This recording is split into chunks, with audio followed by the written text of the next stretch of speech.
Hi friends, welcome to my channel Dipali's eating show and creativity. তোমরা সবাই কেমন আছো? নিশ্চয়ই খুব ভালো আছো। তো আজকে আমি দুটো মাশরুমের রেসিপি বানাবো, তবে একটাই তোমাদের সঙ্গে শেয়ার করব, আর একটা পরে করব শেয়ার।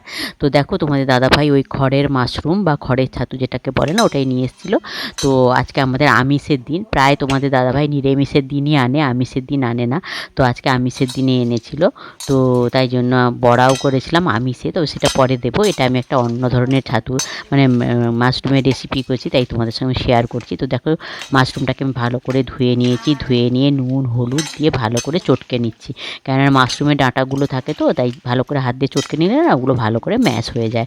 তো চটকে নিয়ে আমি এই মাশরুমটা থেকেই কিন্তু দুটো রেসিপি বানাবো, তাই এখান থেকে কিছুটা আমি তুলে নেবো আর কিছুটা আমি বড়া করার জন্য রেখে দেবো। তো দেখতে থাকো, সঙ্গে থাকো। আর বলি, এই সময় বলে রাখি, পুরনো বন্ধুদের অসংখ্য ধন্যবাদ, তোমরা আমার সঙ্গে আছো, তোমরা এইভাবে আমার সঙ্গে থেকো, আমিও তোমাদের সঙ্গে সারা জীবন আছি। আর নতুন বন্ধুদের বলছি, যারা আমার চ্যানেলটা ভিজিট করতে আসো তারা আমার চ্যানেলটাকে সাবস্ক্রাইব করে থেকে যেও, আর বেল আইকনটা অবশ্যই ক্লিক করে দিও, যাতে আমার ভিডিওগুলো দেওয়ার সঙ্গে তার নোটিফিকেশান তোমাদের কাছে চলে যায়। তোমরা আমার সঙ্গে থাকো, আমিও সবসময় তোমাদের সঙ্গে আছি। দেখো, এখানে মাশরুমটা আমার মাখানো হয়ে গেছে। এখান থেকে আমি যে যেটা রেসিপিটা বানাবো তার জন্য বাটিতে করে তুলে নিলাম। তো দিয়ে তারপরে তখন এখানে কড়াই বসিয়ে দিয়েছি, কড়াইতে আমি সরষের তেল দিয়ে দিলাম। এটা কিন্তু সরষের তেল দিয়ে আমি রান্নাটা করব। তো পরিমাণ মতো সরষের তেল দিয়ে দিলাম, দিয়ে এবারে কী করছি তোমরা দেখতে থাকো, সঙ্গে থাকো, দিলে বুঝতে পারবে। আর এই রেসিপিটা কেউ কোনো দিন খাওনি, আমি গ্যারেন্টি দিয়ে বললাম, একদম নতুন রেসিপি। তো কিন্তু বানিয়ে খেয়ে দেখো, খুবই ভালো লাগে, খুবই টেস্টি হয়। আর এটা আমার না, আমি শিখেছি আমার মা ঠাকুমার কাছ থেকে। কিন্তু মা ঠাকুমা যেমনভাবে রান্না করতো, মানে সেভাবেই আমি করতে চাইছি। মানে তারা অবশ্যই আমচুর দিয়ে করতো, আমি তো লেবু দিয়ে করছি, আমার কাছে আমচুর নেই বলে। তো তবে তাদের মতো কি আর আমি স্বাদ আনতে পারবো বলো? তাদের হাতের স্বাদই আলাদা ছিল। তারা একটু যে কোনো তরকারিতে খুন্তিটা নেড়ে দিলেই তার স্বাদ আলাদা হয়ে যেত। কিন্তু আমি মোটামুটি, তবু খারাপ হয়নি, কিন্তু খুবই ভালো হয়েছিল। তো তাদের মতো হয়নি। তো দেখো, এখানে আমি কিছু কুমড়ো কেটে নিয়েছি, মিষ্টি কুমড়ো। তো এই কুমড়োটাকে আমি একটু এই 5 ফোড়ন দিয়েছিলাম, তেল দিয়েছিলাম, তেলের উপরে 5 ফোড়ন দিলাম, দেখলে 5 ফোড়নের উপরে আমি এই কুমড়ো কাটাগুলো দিয়ে দিলাম। দিয়ে এরপরে হলুদ দিয়ে দিলাম পরিমাণ মতো, আর দিয়ে দিলাম নুন। দিয়ে এটাকে একটু ভালো করে এখন আমি কষিয়ে নেবো। তো এই সময় বলে রাখি, ভিডিওটা কিন্তু খুবই ছোট হবে, তোমরা কিন্তু অবশ্যই পুরোটা দেখো, কেউ কিন্তু স্কিপ করে দেখো না। আর অবশ্যই একটা লাইক করো আর কমেন্ট করো, কমেন্ট পড়তে তো আমার খুব ভালো লাগে, তোমরা ঠিক জানো। আর কমেন্ট ধরে ধরে তোমাদের কাছে যেতেও ভালো লাগে। আর আমিও যার ভিডিও দেখি না কেন, প্রথমে লাইক দিয়ে তারপরেই দেখা শুরু করি, আর কমেন্ট তো অবশ্যই করে আসি। তো দেখো, আমি একটু ঢাকা চাপা দিয়ে দিলাম, আর কাঁচা লঙ্কাটাও কেটে দিয়েছিলাম। তো দেখো, ঢাকা চাপাটা দিয়ে একটুখানি কষিয়ে নেওয়ার পরে আবার আমি ঢাকা চাপাটা খুলে দিয়েছি, খুলে দিয়ে আবার একটু কষিয়ে নিচ্ছি। এই কুমড়োটা একটু ছোট ছোট করেই কেটেছি, কিন্তু যেহেতু মানে তোমরা তো জানো, মানে এটা দেখো, একটা লেবুর হাফ নিয়ে নিয়েছি, হাফ লেবুটাকে আমি একটুখানি জলের সঙ্গে চটকে নিচ্ছি, মানে রসটা বের করে নিচ্ছি। তো চটকে নিচ্ছি না, রস। আর এই জলটা এরকম লাগছে কেন বলো তো? এই বাটিটাই কিন্তু আমি ছাতুটা মাশরুমটা মেখেছিলাম, তাই জলটা তোমরা দেখতে পাচ্ছ এরকম একটু লাগছে। তো হাফ লেবুর রস আমি যে বের করে নিচ্ছি। আর যেহেতু লেবুর রস দিলে জানো, যে কোনো জিনিস সেদ্ধ হতে একটু সময় লাগে, তাই আমি একটু নুন হলুদ দিয়েই কিন্তু কুমড়োটা সেদ্ধ বসিয়ে দিয়েছি, কেননা ছাতুটা তো নরমই, মানে মাশরুমটা তো একদম নরমই থাকে, ওটা তো দিয়ে বেশিক্ষণ ফোটাতে হবে না, তাই। আর দেখো, বীজগুলো আমি এখানে বের করে দিচ্ছি, দিয়ে এটাকে আমি এবারে দেখো, এবারে এই যে দেখছো, কুমড়োটা আমার প্রায় সেদ্ধ হয়ে এসছে। এবারে আমি এখানে এই লেবুর যে জলটা বানিয়ে রেখেছি, জলটা দিয়ে দিলাম। তো জল দিয়ে দেওয়ার পরে এটাকে আবার আমি ফুটতে দেবো, কুমড়োটা সেদ্ধ হওয়া অবধি অপেক্ষা করব। তো অবশ্যই কিন্তু শেষ অবধি দেখো, কেউ স্কিপ করো না বলেছি। আর বন্ধু বান্ধব আত্মীয় স্বজন তাদের সঙ্গে শেয়ার করো, তারাও এরকম একটা পুরোনো দিনের রেসিপি বানিয়ে খেতে পারবে। তো ঠিক আছে, চলো, আমি আর বেশি কথা বাড়াচ্ছি না, এবারে এটা হচ্ছে, আবার আসছি, এখন দেখতে থাকো, সঙ্গে থাকো।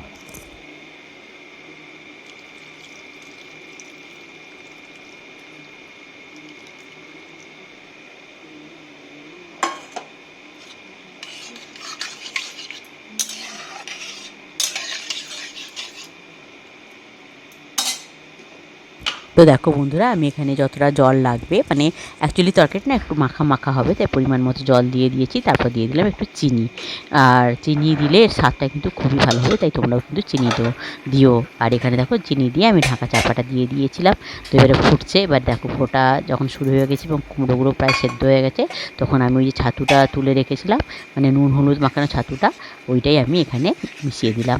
তো দিয়ে এবারে কিন্তু আর বেশিক্ষণ সময় লাগবে না, শুধু ঝোলটা একটু মরে গেলে, একটু মাখা মাখা হয়ে গেলে কিন্তু আমার তরকারিটা হয়ে যাবে। এটা খেতে কিন্তু দুর্দান্ত স্বাদের হয়। তোমরা কিন্তু অবশ্যই একবার বানিয়ে খেয়ে দেখো। আর অবশ্যই কিন্তু বন্ধুবান্ধবদের বলো একবার, মানে আত্মীয় স্বজনদের বলো একবার মানে বানিয়ে খেতে। তো দেখো আমি দিয়ে দিয়েছি ছাতুগুলো, একদম কিন্তু কাঁচা ছাতুটাই আমি এখানে অ্যাড করলাম, কোনো ভাজাভাজির সিস্টেম নেই। আর দেখো কুমড়োটা আমি একটু দেখে নিচ্ছি, তো সেদ্ধ প্রায় হয়ে এসছে, তবে আরও একটু হবে। তাই এটাকে আবার আমি একবার ঢাকা চাপা দিয়ে দেবো, তারপরে আমি একদম ফাইনাল লুকটা তোমাদের কাছে নিয়ে আসছি। সঙ্গে থাকো, কেউ কোথাও যেও না। তো দেখো এখানে আমি উপর থেকে লঙ্কা, কাঁচা লঙ্কা দুটো দিয়ে দেবো, দিয়ে দিলাম, কাঁচা লঙ্কা একটা দিয়ে দিলাম, দিয়ে ঢাকা চাপা দিয়ে দেবো। তো দেখো এই যে আমার এবারে দেখো ঝোলটা মরেই গেছে, দেখতেই পাচ্ছ একদম গা মাখা মাখা, একটু মাখো মাখো টাইপের হবে এই তরকারিটা, তবেই কিন্তু খেতে ভালো লাগে। তো ছাতুগুলো আমি তোমাদেরকে ছাতুগুলো একটু খুন্তিতে তুলে তুলে দেখিয়ে দিচ্ছি, কী সুন্দর লাগছে না টকটা দেখতে, দারুণ লাগছে। স্ট্রাকচারটা এরকমই হবে, তো খেতেও কিন্তু দারুণ হয়েছিল। তো এইটাই হচ্ছে ফাইনাল লুক। এবারে আমি গ্যাসটা অফ করে দেবো, দিয়ে তোমাদেরকে ফাইনাল লুকটা দেখিয়ে দেবো। আর বরাবরের মতো কাঁচা লঙ্কাটা আমি ওপরেই রাখছি, যাতে একটু দেখতে ভালো লাগে। তোমরা তো এটা জেনেই গেছো আমার পুরনো বন্ধুরা, যে আমি সবসময় একটা কাঁচা লঙ্কাকে ওপরের দিকে রাখি তরকারি, যাতে দেখতে ভালো লাগে। আমার দেখতে ভালো লাগে, আর তোমাদের ভালো লাগে কিনা অবশ্যই এটা কমেন্ট করে জানিও। তো দেখো আমার রান্নাটা শেষ, আমি গ্যাস অফ করে দিয়েছি, এটাই হচ্ছে ফাইনাল লুক। এবার ওদেরকে খেতে দিয়ে দেবো, মানে তোমাদের দাদাভাই আর আমার মেয়েকে। তোমরা দেখতে থাকো, সঙ্গে থাকো, আর আমি কথা বাড়াচ্ছি না, ঠিক আছে। আর অবশ্যই কিন্তু শেষ অবধি দেখো, লাইক কমেন্ট শেয়ার করো, আর একটা মিষ্টি কমেন্ট অবশ্যই করো। টকটা এটাও কিন্তু সেই মাশরুমেরই টক, দুটো মাশরুমের রেসিপি আজকে করলাম তোমাদের জন্য, আর মেয়েও খাবে। এটা এটা আমার মা ঠাকুমা এরা করতো, আমি কোনো দিন করিনি, আজকেই প্রথম করলাম। তো মেয়ে বলেছিল মাশরুম দিয়ে আবার টক, আমি খেয়ে দেখ না কেমন লাগে। আমি তোমাদের দাদাভাইকেও দিয়ে দিচ্ছি।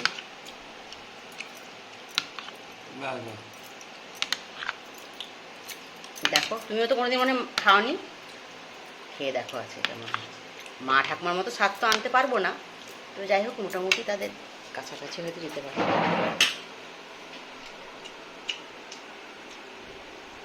ভালো হয়েছে, ভালো লাগছে, ভালো হয়। আমি যখন খেতাম না ভালো লাগতো, তবে তারা আমচুর দিয়ে করতো অবশ্যই, আমার তো আর আমচুর নেই, আমি লেবু দিয়ে করেছি।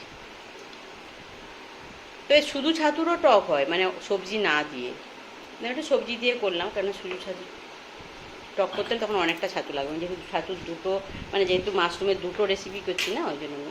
কেমন হয়েছে গো, কোনোদিন তো খাওয়ানি, আজকে কেমন হয়েছে? টকই তো করেছি, টক তো লাগবে। ভাল লাগছে? ছাতুর স্বাদ পাচ্ছ? তো বন্ধুরা দেখি সবাই খুব খুব ভালো থেকো, সুস্থ থেকো, সাবধানে থেকো, আমার সঙ্গে থেকো। Good afternoon.